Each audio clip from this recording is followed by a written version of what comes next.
So sa video ito ay pag-uusapan natin at i-guide ko kayo on how to send money from Connect to Card savings account to Maya Wallet balance. So ang next step ay kailangan lang natin mag-login at i-open natin yung ating Connect to Card app. So i-click mo lang. Sa pag-login naman ng ating Connect to Card app, so may dalawang option dito na pwede mong gawin. So either gagamitin mo yung login with password or yung login with biometrics. So since activated na yung ating biometrics, so mas madali natin yan ma-access yung ating account.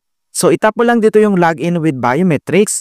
Itap mo lang dito sa mobile screen yung fingerprint mo na registered para ma-open natin. Ang next step ay kailangan mo lang iselect dito yung PAN transfer. And dito sa PAN transfer ay kailangan mo lang iselect dito yung interbank transfer na makikita lang dito sa right corner. So i-click mo lang yan.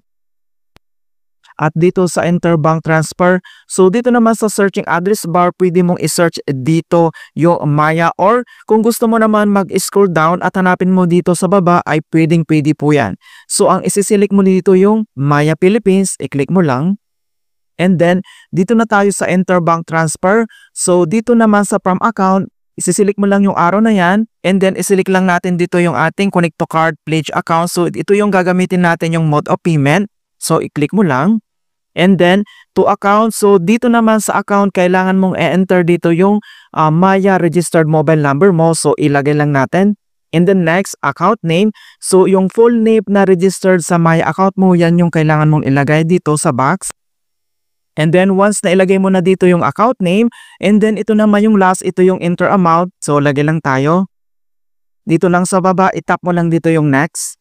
So makikita mo na dito na enter bank transfer. Before you proceed, please review your transaction details. So dito lang sa baba ay tap mo lang dito yung proceed. And then enter bank transfer. So kailangan natin i-enter dito yung 6-digit MPIN code ng ating Connect to Card account. So enter lang natin.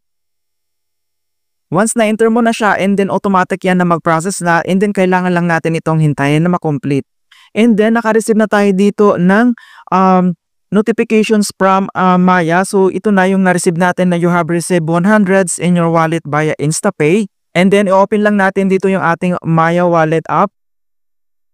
Ayan, so makikita nyo na dito na nandito na yung 100 na transfer natin galing sa ating Connect to Card savings account.